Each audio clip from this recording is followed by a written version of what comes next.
गांव ग्राम news channel में आप सभी का बहुत बहुत स्वागत है। और आज हम वैशाली लोकसभा क्षेत्र के सरैया पंचायत में पहुंच गए हैं और आज देख रहे हैं आप, हमारे कैमरामैन दिखाइए। आज होलिका दहन का त्यौहार भी है। असत्य पर सत्य की विजय के लिए होलिका दहन किया जाता है। और यहाँ पर हमारे साथ वार्ड संख्या कितनी है आपकी? 10 नंबर वार्ड से अच्छा, 10 नंबर वार्ड के हमारे साथ एक ग्रामीण जनता है। आइए उनसे जानते हैं होलिका दहन के बारे में। और चुनावी मौसम भी चल रहा है, तो होलिका दहन के बहाने हम चुनावी मौसम के हाल भी जानना चाहेंगे। सबसे पहले आपका स्वागत है। नमस्कार, स्वागत है पूरे देशवासियों को। होली की हार्दिक बधाई सभी को। अच्छा, क्या कहना चाहेंगे? आज होलिका दहन आपके पीछे हुआ है। होलिका दहन तो हो ही रही है। मैं इस होलिका दहन के साथ साथ पूरे देशवासियों और भारतवासियों को बहुत बहुत बधाई कहना चाहूँगा। और ब- और होली का कल होली भी है। और इस होली के माहौल में एक और सबसे बड़ा त्यौहार चल रहा है, जो लोकतंत्र का त्यौहार है। सामने लोकसभा का चुनाव है। तो आपका जो वैशाली लोकसभा क्षेत्र पड़ता है, यहाँ पर किस तरह की समस्याएं हैं, या आप किस तरह के कैंडिडेट को चाहते हैं, या जो अभी कैंडिडेट थे वो किस तरह से काम करते थे? क्या कहना चाहेंगे आप? ये तो केवल चुनाव में ही आती है। इनका तो आना द्वार बनाना और इनका काम केवल यही रहा। इसके अलावा तो कहीं इनका विकास का कोई बोर्ड लगा ही नहीं है। तो मैं क्या कहूँ इनके बारे में। अ, आप जरा विस्तार से नाम रख कर बताइए कि आप किनके बारे में जो कहना पूर्व में सांसद थी यहाँ, चाहते हैं। क्या नाम उनका क्या होगा? नाम थे उनका बीना देवी। अच्छा, अच्छा। अच्छा, जैसे बीना देवी का आप नाम लिए, तो हम बीना देवी के बारे में आपसे थोड़ा-सा ज़िक्र करना चाहेंगे, क्योंकि आप यहाँ के मूल निवासी हैं। जैसे बगल में मुरारपुर है, यहाँ से तकरीबन 7 से 8 किलोमीटर की दूरी पर होगा। अभी उनका एक इथेनॉल प्लांट बना है।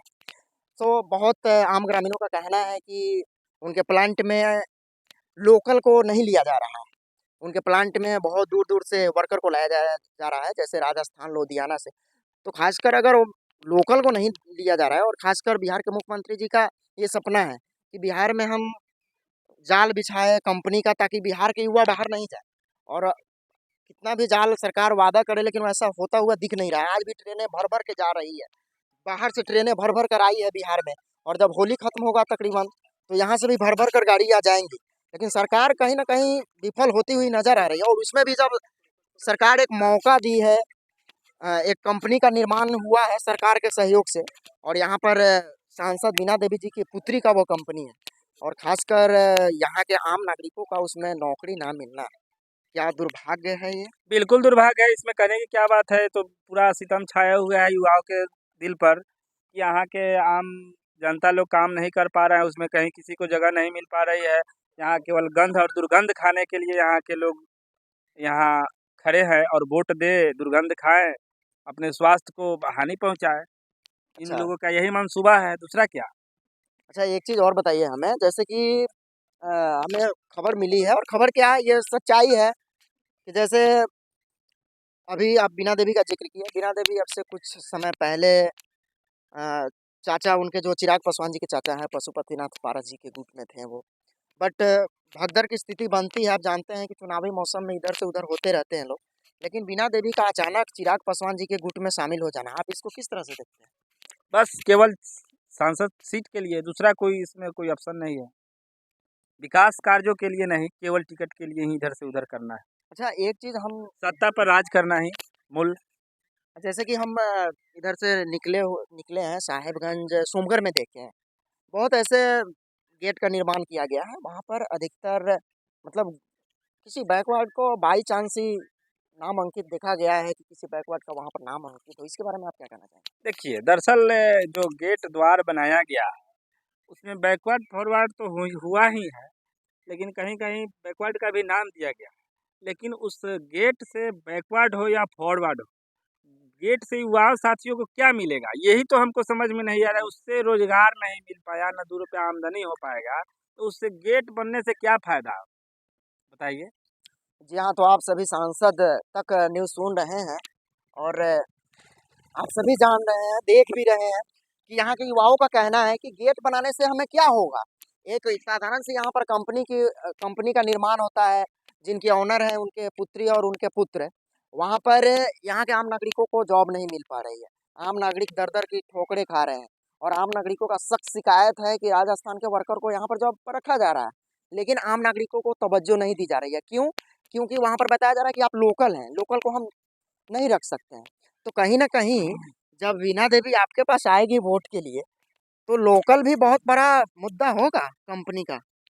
नहीं, ये तो मुद्दा एकदम होगा, क्या? मुद्दा तो होना ही है। जब आप वोट के लिए आते हैं तो आप लोकल का ज़िक्र करते हैं कि आपको वोट देना होगा, है कि नहीं? और जब बिल्कुल मुद्दा है। देखिए, सबसे पहली बात है कि आज युवा जगे हुए हैं और पहले जो थी कि धर्म बहुत सारे कुछ जो थे पहलू बनाए जाते थे, मुद्दा बनाए जाते चुनाव के। अब ये सारे रणनीति को मोड़ दूसरा आया हुआ है कि केवल नौकरी चाहिए, रोज़गार चाहिए, उस पर ही कोई काम करेगा और उनका जो रोज़गार द्वार बना है, केवल द्वार बना है, कुआँ बना है, कुआँ में पानी नहीं है, विद्यालय बना है, विद्यालय में न टीचर है, न शिक्षक है, न किताब है, इस तरह का उनका रोज़गार और द्वार बना है, जिस द्वार का हम लोग अपमान करना चाहते हैं। अच्छा चलिए और अभी तो हम सत्ता पक्ष के साइड से मतलब कि उन्हीं के फ़ेवर का सवाल पूछ रहे थे आपसे कि सत्ता पक्ष विकास की, ना की, उनका क्या रवैया रहा विकास के प्रति। लेकिन हम विपक्ष के बारे में सवाल पूछना चाहेंगे। अभी थोड़ी-थोड़ी सनसनी आ रही है वैशाली लोकसभा में। शायद मुन्ना शुक्ला जी को टिकट मिलने वाली है। क्या कहना चाहेंगे उन्हें? बहुत बढ़िया बात है, मुन्ना शुक्ला जी को टिकट मिल रहा है, आएँ, चुनाव लड़ें। आप जनता के सुख-दुःख में साथी बनेंगे तो जीतेंगे, नहीं बनेंगे तो नहीं जीतेंगे, इसमें कहने की क्या बात है?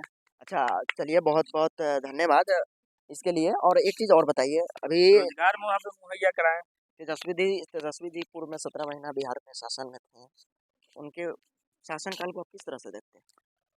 तेजस्वी जी ने बहुत अच्छा काम किया, सराहनीय काम किया, उसके लिए उनको धन्यवाद कहना चाहूँगा और पूरे देश में जो उन्होंने किया है, यह बहुत ही सराहनीय कार्य है और यह देश की राजनीति को एकदम अलग रुख दिया उन्होंने, जो आज तक पूरे देश के सभी बड़े दलों के नेता, छोटे दलों के नेता, जो धर्म के साथ चुनावी मुद्दा पेश करते थे, रोज़गार, गरीब की मुद्दा जो करते थे, उस सबको मोड़ दिया और मोड़ कर एक नया मोड़ लाया, नया रास्ते का निर्माण किया जिसमें नौकरी, पेशा। अब हर नेता को यह चीज़ मंच से कहना पड़ेगा कि मैं रोज़गार दूँगा। वो कुछ न 100 कह के 10 दे, 15 दे लेकिन उनको देना पड़ेगा क्योंकि अब यह चीज़ युवाओं के अंदर अलख जग चुकी है कि हमें रोज़गार चाहिए, नौकरी चाहिए, नहीं मिलेगी, कोई भी सरकार हो या आरजेडी हो, बीजेपी हो या किसी भी सरकार हो, वह बहिष्कार करेगी। बिल्कुल, बिल्कुल। अब हम यही अनाज वाले के बारे में बात करना चाहेंगे।